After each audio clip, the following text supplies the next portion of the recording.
So many bug fixes and local play and Ragnarok. What more does the Switch want? Besides maybe slightly lighter night times and accessible supply drops. That's right survivors, the Switch got a pretty decent patch at the weekend. You can see this long list of bug fixes that have been included.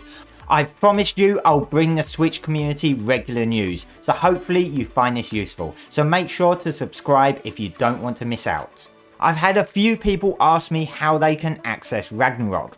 Well, it's not out yet, so you can't. This recent patch added support for Ragnarok once it releases, and they are looking to release the DLC at the end of January or first week of February. So if you are seeing Ragnarok in the list of maps when you're choosing a server, that is why it's not doing anything.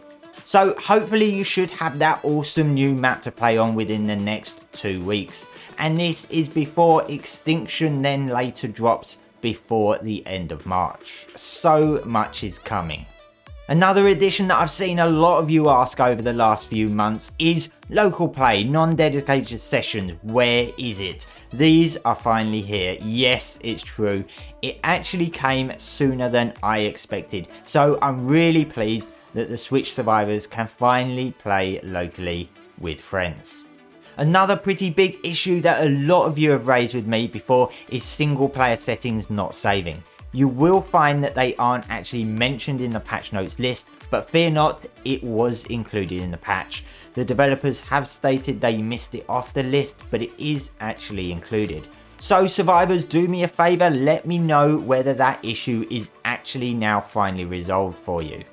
I'll drop the link to the full patch notes in the description so you can check out the full list of bug fixes yourself, but they are still investigating some issues that they have publicly posted to say they are working on. These include destroying certain structures that result in players being kicked from the server, supply drops spawning in the ground and being inaccessible, a major issue for players. Various creatures having very low spawn rates. They have apparently fixed the bee spawns along with some others I believe, as this was mentioned in the patch notes, but it looks like there are still some issues that they are still looking into, which also includes alpha dinos not spawning. And ban commands not working in unofficial, which still says will be fixed in a future patch, suggesting to me that they aren't treating that one with any real urgency.